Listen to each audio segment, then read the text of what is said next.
हज़रत अबू हुरैरा रज़ी अल्लाह ताला अन्हु से रिवायत है कि रसूलुल्लाह सल्लल्लाहु अलैहि वसल्लम ने खाने को कभी ऐब नहीं लगाया, यानी बुरा नहीं कहा। अगर ख्वाहिश हुई तो खा लिया, वरना छोड़ दिया।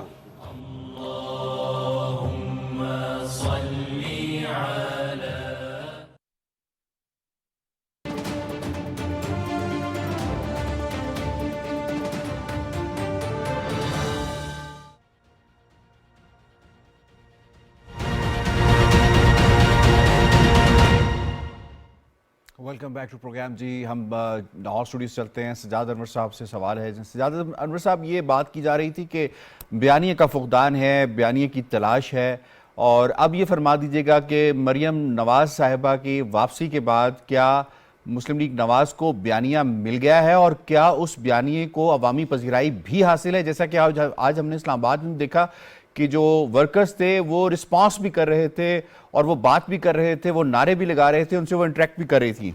Your take sir.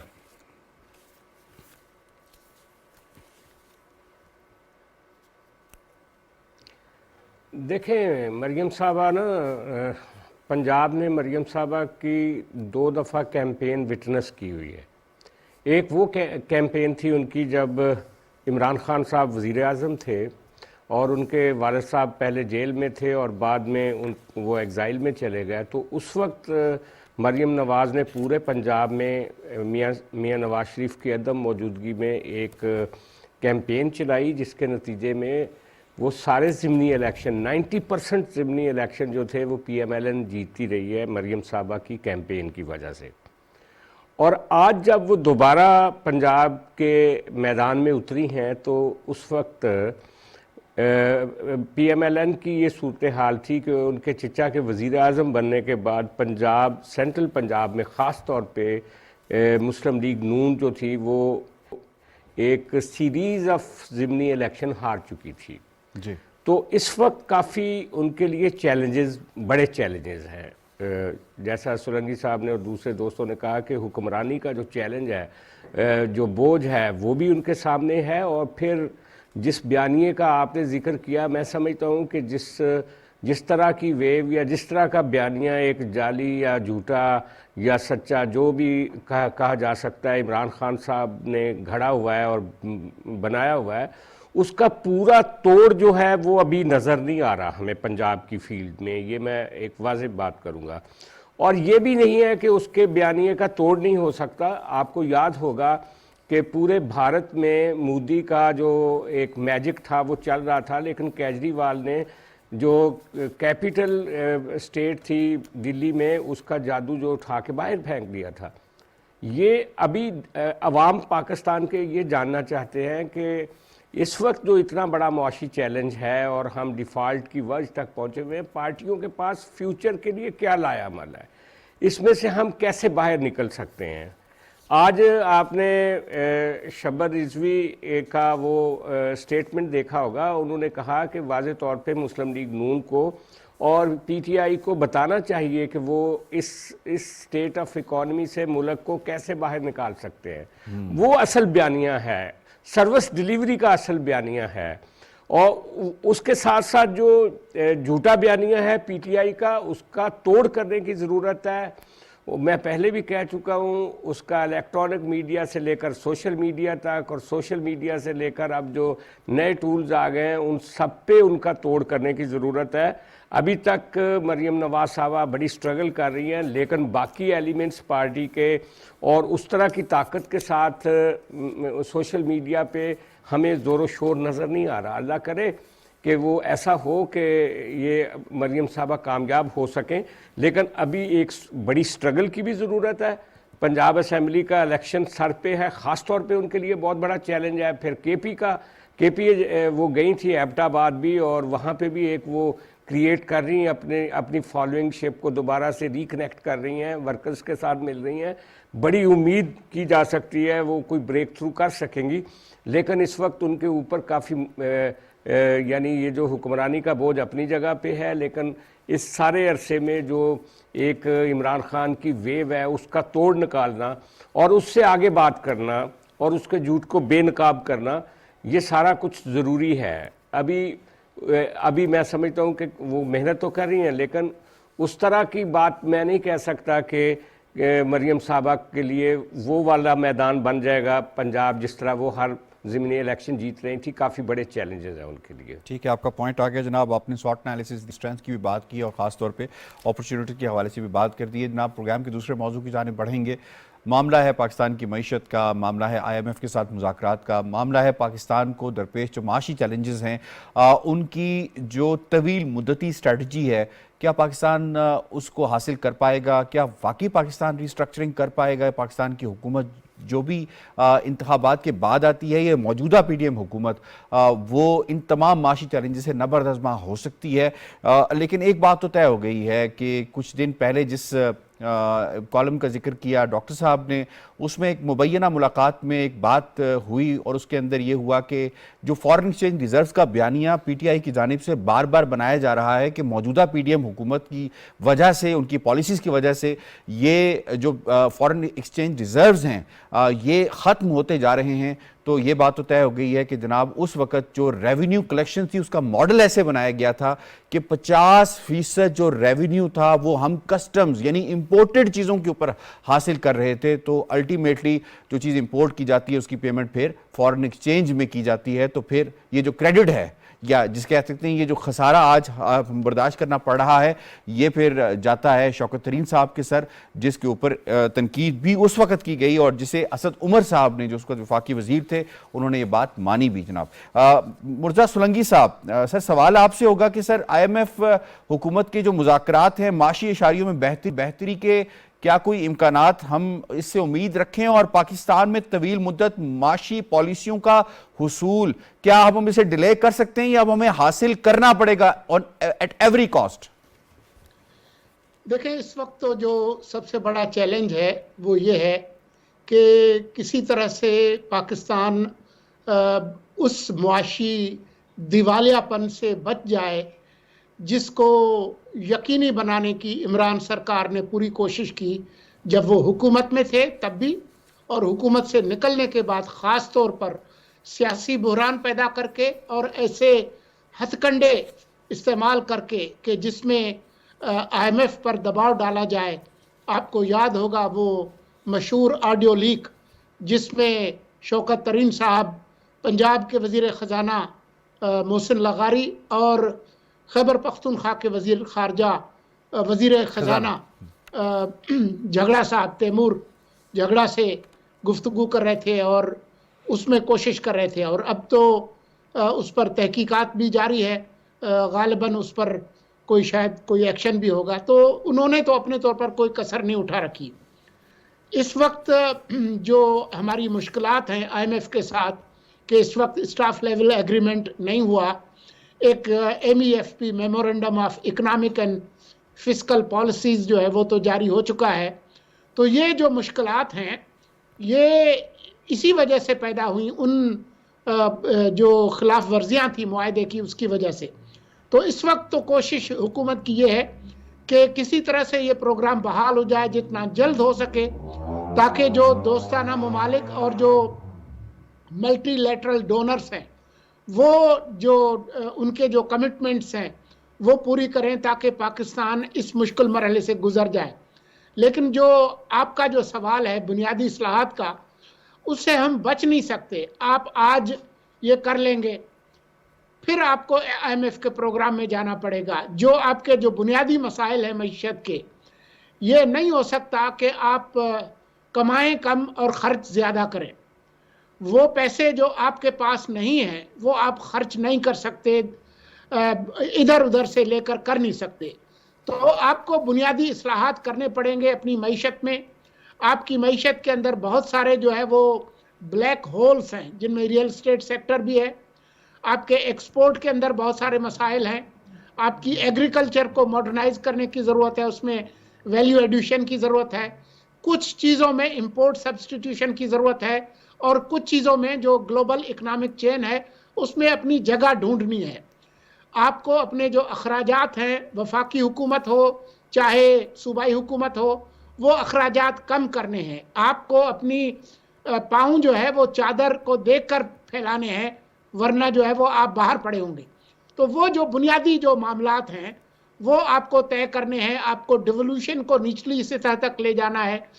ये आप अभी नहीं कर सकते, लेकिन कम से कम वो प्लान आपको रोल आउट ज़रूर करना चाहिए ताकि जो भी हुकूमत आए वो उस अमल पर अमल दरामद कर सके और इन मसाइल पर आप एक कौमी इत्तेफाक राय पैदा करें।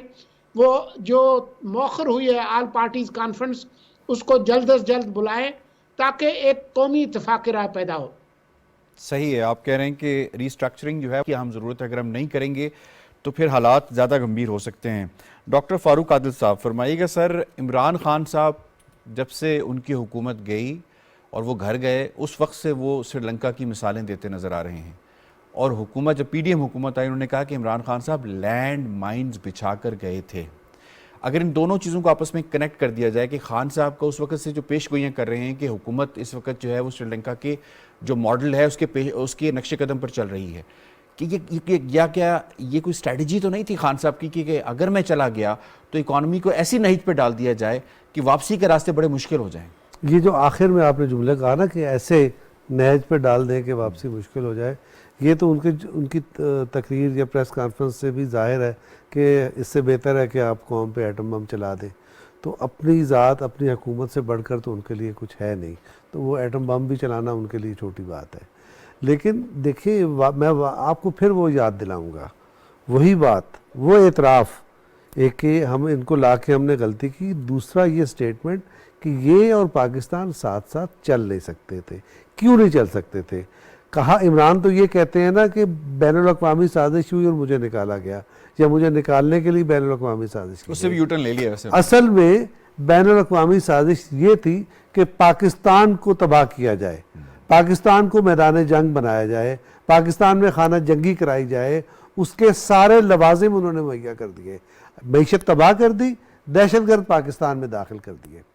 इसके बाद क्या होता आप अंदाज़ा कर सकते हैं। और इसी एजेंडे पर आए थे। इस पर तवज्जो देनी चाहिए कि जो इतराफ़ आया जनरल बाजवा की तरफ से कि ये रहते तो पाकिस्तान ना रहता, ये बहुत बड़ी बात है। जैसे अभी आगा हारून साहब कह रहे थे कि ये एक बड़ा स्ट्रॉन्ग नैरेटिव है जो आगा साहब ने कहा, ये भी एक नैरेटिव है कि ये हुकूमत इमरान खान की ऐसे इंतज़ामात कर रही थी कि पाकिस्तान न रहे, खुदा न खास्ता आपका एटमी प्रोग्राम कॉम्प्रोमाइज़ हो जाता, आपका मुल्क खाना जंगी का शिकार हो जाता और तबाही हो जाती। बिल्कुल ठीक है, बिल्कुल आपको पॉइंट आ गया जनाब, इंपॉर्टेंट पॉइंट है आई मस्ट से। अगर इकरार हारून साहब लाहौर स्टूडियोज की जानिब से चलते हैं जनाब, फरमाइएगा इस वक्त जो है रीस्ट्रक्चरिंग के हवाले से भी बात हो रही है, मैन्युफैक्चरर्स बड़े परेशान नजर आ रहे हैं पाकिस्तान के अंदर। वो कहते हैं कि एक तरफ तो यकीनन महंगी बिजली का मसला है कि हम कॉस्ट कंपेटिटिव नहीं रह सकते, दूसरी तरफ ये कि हम जो चीज़ें इंपोर्ट करते हैं इंपोर्ट के हवाले से हमारी एलसीज का प्रॉब्लम है क्योंकि बैंक्स उस हवाले से फैसिलिटेट नहीं कर रहे। इस सारी चैलेंजिंग सिचुएशन से निकलने के लिए इस वक्त कौन से ऐसे फैसले लेना ज़रूरी हैं जिससे वाकई एक ब्रीदिंग स्पेस पैदा हो सके और फिर हमारे मैन्युफैक्चर और प्रोडक्शन जो लाइंस हैं वो वापस अपनी बैक टू नॉर्मल हो सकें? जी वक्त महदूद है जी, प्लीज जल्दी जवाब दीजिएगा। देखिए बात यह कि प्रोडक्शन तो आपकी फॉर द टाइम बिंग रुकेगी क्योंकि आपके पास एलसीज ओपन करने के लिए डॉलर नहीं है। और दूसरी बात यह है कि आप लाख कहें कि हमें इंपोर्ट करके हम यानी कि जिसको कहते हैं रॉ मटेरियल इंपोर्ट करके हमें एक्सपोर्ट भी करना है, तो वो भी उस पर भी इम्पैक्ट आएगा। इसको आप कोई शॉर्टकट आपके पास है नहीं। लेकिन दूसरी बात यह है कि क्या हम क्यों ऐसी इंडस्ट्री हमने एक्सपेंड की जिसमें हमें हर चीज़ इंपोर्ट ही करना पड़ती है। हमने एग्रीकल्चर को तबाह बर्बाद करके रख दिया। हमने पूरी की पूरी जो हमारी राइस लैंड थी वो हमने जो है वो उसके ऊपर कॉलोनियाँ बना दी हैं। देखिए मेरे पास टाइम शॉर्ट होगा इसलिए मैं कम टू द पॉइंट आना चाहता हूँ। आज कादर बंदरुल खैर साहब ने इस्लामाबाद प्रेस क्लब में बड़ी अच्छी बात की है। उन्होंने कहा कि एक जो बाबू है ना वो 70 लाख रुपए तनख्वाह ले रहा है और उसके घर में तकरीबन अगर देखा जाए तो 7 से 10 मुलाजमीन है। आपने मुझसे पूछा कि क्या किया जाए, स्ट्रक्चर रिफॉर्म्स किए जाएं। बड़ी खूबसूरत बातें लगती हैं स्ट्रक्चर रिफॉर्म्स। क्या करेंगे स्ट्रक्चर रिफॉर्म्स? हाथ डालते हैं आप अपना ताकतवर के ऊपर। ना तो आप ताकतवर से टैक्स लेने को तैयार हैं और ना ही ताकतवर तबका जो कि पाकिस्तान को अपने चलाता है उसके आप पक्ष से प्रिविलेज कम करने को तैयार हैं। पीछे रह जाता है आपका गरीब आदमी जिसका गला घोट के लिए आपके हाथ हर वक्त तैयार होते हैं। स्ट्रक्चर रिफॉर्म्स अगर आपने करने हैं ना तो आपको देखना पड़ेगा कि आपकी ब्यूरोक्रेसी के जो लोग क्या तनख्वाहें ले रही हैं और दुनिया की ब्यूरोक्रेसी के लोग क्या तनख्वाहें ले रहे हैं। आपका एक सेक्रेटरी आपको कितने में पढ़ रहा है, कर सकते हैं आप ये? किसी हुकूमत ने किया आज तक? ठीक है, आगा साहब का पॉइंट आ गया। आप कह रहे हैं कि हाउस इन ऑर्डर करना जरूरी है तब जाके स्ट्रक्चरल रिफॉर्म्स हो सकते हैं। सजाद अनवर साहब से इसमें शामिल करूंगा, ये फरमाइएगा कि हम इस नहिज तक पहुंचे कैसे, ये बताना कितना जरूरी है आवाम को, पाकिस्तानी आवाम को। हम महंगाई की तो बात कर रहे हैं, मिनी बजट की तो बात कर रहे हैं, 170 अरब रुपए के मजीद टैक्सेस की तो बात कर रहे हैं, हम यहां तक पहुंचे कैसे?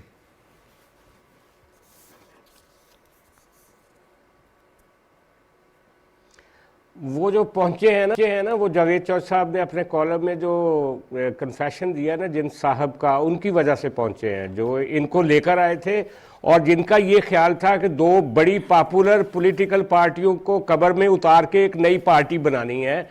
और वो जो एजेंडा पीछे था वो उसको गेज ही नहीं कर सके कि ये तो मुल्क को बर्बाद करने का एजेंडा था। और उसके नतीजे में हर चीज़ जो थी वो आपके सामने है। पिछले 4-5 सालों में ना वो मईशत रही, ना वो सोसाइटी रही, ना वो लोग रहे। अच्छा, पहली बात। दूसरी बात ये है कि अब क्या है, अब आपको देखें, आप फॉरेन पॉलिसी के ज़रिए जो पैसे कमाते थे ना, या वॉर इंडस्ट्री की तरफ से जो पैसा आता था वो बंद हो गया है। और वो जो मजहबी एक हमारे साथ सपोर्ट थी ना सऊदी अरब की और यूएई की और दूसरे मुल्कों की, उन्होंने भी कह दिया कि बिजनेस करें, अब वो पुरानी बातें छोड़ दें। अच्छा, अब पाकिस्तान को बिजनेस करना पड़ेगा, असल बात ये है। और बिजनेस करने के लिए जो दुनिया की सेहतमंद इकॉनमीज़ हैं या जो कम्पिटिटिव इकॉनमीज़ हैं उनकी तरह हमें चलना पड़ेगा। अगर आप सिक्योरिटी स्टेट के तौर पे अपने आप को कंटिन्यू करने की सोच रहे हैं तो वो पॉसिबल नहीं होगा। अगर आप कोई अथॉरिटेरियन स्टेट के तौर पे कंटिन्यू करना चाहते हैं तो वो भी नहीं होगा।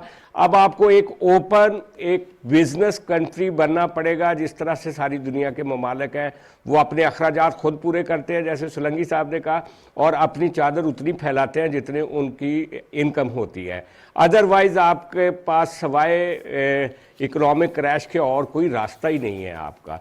मैं समझता हूँ कि शब्बर रिजवी ने बहुत ज़बरदस्त बातें की हैं कल शाम, जो आज रिपोर्ट हुई हैं, वो एक आईना है हमारे हुक्मरानों के लिए भी। उन्होंने बहुत अच्छे तरीके से बात की है कि हमारे इकोनॉमिस्ट भी ऑनेस्ट नहीं है, हमारा जो 80% जो बिजनेसमैन है वो करप्शन के पैसे से अपने बिजनेस को चला रहा है, उनको कैसे ठीक करना है, ये बहुत बड़ा सवाल है। ये अभी मैं 1-2 मिनट में तो नहीं बता सकता ना मैं। बिल्कुल ठीक है, आपका पॉइंट आ गया जनाब। मुझे आजम चौधरी साहब को भी यहाँ पे इन्वॉल्व करना है। हम पाकिस्तान की इकोनॉमी को ठीक कैसे किया जाए, इसके लिए पॉलिसीज बनानी है, अपने हाउस को ऑर्डर करना है। आजम चौधरी साहब फरमाइएगा, जो नॉन प्रोडक्टिव सेक्टर्स हैं जिनसे आगे मजीद पैसा नहीं बनता बल्कि पैसा ब्लॉक हो जाता है, रियल एस्टेट सेक्टर के हवाले से अगर हम बात करें, कंस्ट्रक्शन की बात नहीं करें, इन्वेस्टमेंट जो प्लॉट्स के अंदर खास तौर पे हो रही है, इस वक्त इतना ज़रूरी है हुकूमत एक ऐसी पॉलिसी, जामे पॉलिसी तरतीब दे। और दूसरा, अक्सर आप बात करते हैं, दाई नज़र आते हैं APC के हवाले से, मिसाके मईशत अब हो नहीं जाना चाहिए।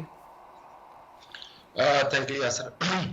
देखें कि एक तो मिसाके मुशत में पहले आता हूं। देखें, इस वक्त बहुत जरूरी है, अगर आपने पाकिस्तान को स्टेबल करना है, पाकिस्तान की इकोनॉमी को आगे लेके जाना है, आपके पास इसके अलावा कोई रास्ता नहीं है कि तमाम स्टेक होल्डर्स को इस वक्त बैठाया जाए और पाकिस्तान की मुशत के हवाले से जो फैसले करने हैं सबको एतमाद में लेकर वो फैसले किए जाए और इम्प्लीमेंट किया जाए। दूसरी तरफ मैं पाकिस्तान की जो इस वक्त इकोनॉमी की जो सूरत हाल है और उसको हमने किस तरह लेके चलना है, देखिए मैं एक छोटी सी मिसाल आपसे शेयर करना चाह रहा हूँ। ये आज का ताज़ा तरीन वाकया है कि एक बहुत अच्छे बिजनेसमैन उन्होंने मेरे साथ शेयर किया कि अफगानिस्तान ने तमाम नॉन एसेंशियल आइटम्स उनकी अफगानिस्तान के अंदर इंपोर्ट जो है वो ऑलमोस्ट बंद कर दी है, उसकी ड्यूटीज बहुत ज्यादा कर दी हैं। उसकी वजह सिर्फ ये थी कि उन्होंने वहां पे इंडस्ट्री अपनी को फरोग देने के लिए, अपनी इकोनॉमी को स्टेबल करने के लिए लोगों को वहां पे मराहत देनी शुरू कर दिया, फैसिलिटेट कर रहे हैं कि आप अफगानिस्तान के अंदर इंडस्ट्री लगाएं, ड्यूटी फ्री मशीनरी मंगाएं और इंडस्ट्री लगाने में भी आपको बहुत ज्यादा वहां पे फायदा दिया जाएगा। अब ये हमारे पास जो ये आखिरी लम्हात है, मैं समझता हूं कि हमें फैसला करने की जरूरत है। हमें नॉन एसेंशियल जितनी भी हमारी इंपोर्ट्स है उसको सख्त फैसला करके बंद करना पड़ेगा, और जो चीजें इस वक्त इकोनॉमी के हवाले से जो पाकिस्तान की इकोनॉमी को डिस्टेबलाइज कर रहे हैं, नुकसानदेह हैं, उनको फौरी तौर पर उन तमाम प्रोग्राम्स को, उन चीजों को बंद करके सिर्फ जरूरी चीजों के ऊपर, एसेंशियल्स के ऊपर आना पड़ेगा। पाकिस्तान की इकोनॉमी को ऊपर ले जाना मैं समझता हूँ इतना बड़ा इशू नहीं है जितना हमने बना लिया, लेकिन इसके लिए एक प्रॉपर कमिटमेंट की जरूरत है। मैं इस वक्त बहावलपुर में मौजूद हूँ। मैंने यहाँ पे आजम चौधरी साहब, यकीनन भावलपुर के हवाले से हमने तस्करा करना था, थोड़ा सा हम बता देते हैं अपने नाजरीन को, क्योंकि आपने बात की कि पाकिस्तान चैलेंजेस है उनसे नबरदस्मा होया जा सकता है, और उसमें जो सबसे बड़ा फैक्टर है यकीनन पाकिस्तान का जो पोटेंशियल है, वो पोटेंशियल है सियाहत के अंदर भी, और सियाहत के अंदर भी हम बहुत कुछ कर सकते हैं। एक ऐसी रैली जिसके अंदर खेल भी है, सियासत भी है, तफरी भी है, सियाहत भी है, मईशत भी है, वो 18वीं Cholistan desert international jeep rally का बाकायदा आगाज हो गया है जनाब, और 6 फरवरी से लेके 12 फरवरी तक इसका इनकाद होगा। ज़बरदस्त इंटरनेशनल प्लेटफॉर्म के लेवल की ये इंटरनेशनल जो रैली है ये बन चुकी हुई है, और आजम चौधरी साहब भी वहाँ पे मौजूद हैं। जरा आजम चौधरी साहब आपसे जानते हैं जनाब, 2005 में इसका आगाज हुआ था, इस वक्त तक इस रैली ने किस हद तक तफरी मुहैया की, और खास तौर पे जो अका है, क्योंकि साउथ पंजाब को अगर देखा जाए और उसके मदाफात को देखा जाए तो वो कहा जाता है कि रिसोर्सेज वहां पे कम है, कितना बड़ा पोटेंशियल है ये रैली वहां के लिए कि इकोनॉमिक एक्टिविटी भी जनरेट करती है? या सर, मुझे यहाँ पे आके मुझे बहावलपुर शहर के अंदर जिंदगी वहां पे नजर आई है, रेल पेल नजर आई है, और यहाँ पे इतना टूरिस्ट नजर आया। आज देखा 2005 में 2-3-4 दोस्तों ने मिलकर इस रैली का आगाज किया था। आज वो स्टेट को उसने ऑन किया है और स्टेट के तमाम डिपार्टमेंट्स वहां पे मौजूद है। मैं आपको बता दूं कि गुज़श्ता साल 5 लाख लोगों ने इस रैली को विजिट किया, और इस साल 6 लाख से ज्यादा एस्टिमेट किया जाता है कि 6 लाख से ज्यादा टूरिस्ट वहां पे आएगा। आप वहां पे जाके एक दफा देखें, मैं आपको उस तरह एक्सप्लेन नहीं कर पाऊंगा कि जो मैंने वहां पे माहौल देखा। वहां पे पूरा खैमों का शहर आबाद है, जो रात को वहां पे रोशनियों का शहर बनता है। वहां पे तरह तरह के कारोबार हो रहे हैं, वहां पे ट्रेड फेयर चल रहा है जो वहां पे चैम्बर ऑफ कॉमर्स और इस्लामिक यूनिवर्सिटी भावलपुर ने मिलकर लगाया है। उसके साथ साथ वहां पे हमारे जो सरकारी डिपार्टमेंट्स हैं, मैं उनको जरूर इसमें अप्रिशिएट करना चाहूंगा। खुसूसी तौर पर जो डिस्ट्रिक्ट मैनेजमेंट है यहाँ की भावलपुर की कमिश्नर जो ये राजा जलील थे, और रेंजर्स जिन्होंने सिक्योरिटी के इंतजाम किए, और जो वहां पे बैनुल अक़वामी मेहमान जो आए हुए हैं, बाहर से आए हैं, उनके तहफ़्फ़ुज़ का वहां पे जो इंतजाम किया गया है। हाँ, अभी छोटे छोटे वहां पे कुछ मामला आता है जिनको ठीक करने की जरूरत है। मसलन बुनियादी वहां पे उनको वॉशरूम की सहूलत वहां पे नहीं है, लोगों के पास नाइट स्टे के लिए कोई प्रॉपर जगह नहीं है। मैं समझता हूं कि इसको हम बहुत आगे तक डकार रैली के बराबर हम लेके जा सकते हैं, क्योंकि पाकिस्तान की इस वक्त ये सबसे बड़ी एक जीप रैली और एक ट्रेड फेयर की सूरत अख्तियार कर चुकी है, जिसमें अगर 6 लाख टूरिस्ट सिर्फ एक इवेंट पे आता है, हम इसको पूरा साल चलाएं तो कई इवेंट बनते हैं और हम कई लाख टूरिस्ट को पाकिस्तान की तरफ माइल कर सकते हैं और इसमें शामिल कर सकते हैं, जिससे बहावलपुर की इकोनॉमी तो इस वक्त बूस्ट कर रही है, वो नजर आ रही है। लेकिन मैं समझता हूं पूरे साउथ पंजाब का, पूरे पाकिस्तान को इससे फायदा पहुंच सकता है और इस रैली की बुनियाद पर पाकिस्तान का एक सॉफ्ट इमेज वो पूरी दुनिया के सामने वो भी उजागर हो रहा है कि पाकिस्तान मोटर स्पोर्ट्स में किसी मुल्क से पीछे नहीं है या कम नहीं है।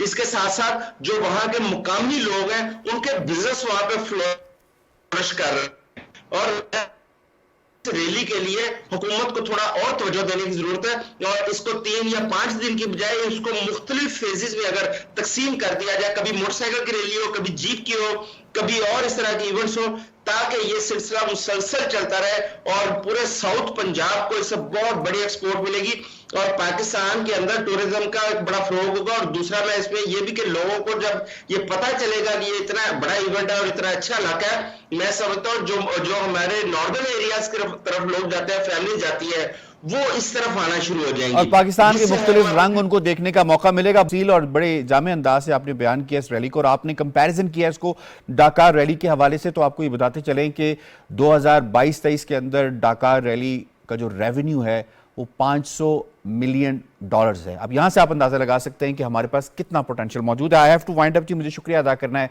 मुर्जा सोलंकी साहब का, शनीला मार साहबा का, इकरार हारून साहब का, सजाद अनवर साहब का, आजम चौधरी साहब का और last but not the least doctor Farooq Adil साहब का। प्रोग्राम बाखबर से इतना, यासिर रहमान को दीजिए इजाजत। अल्लाह निगहबान।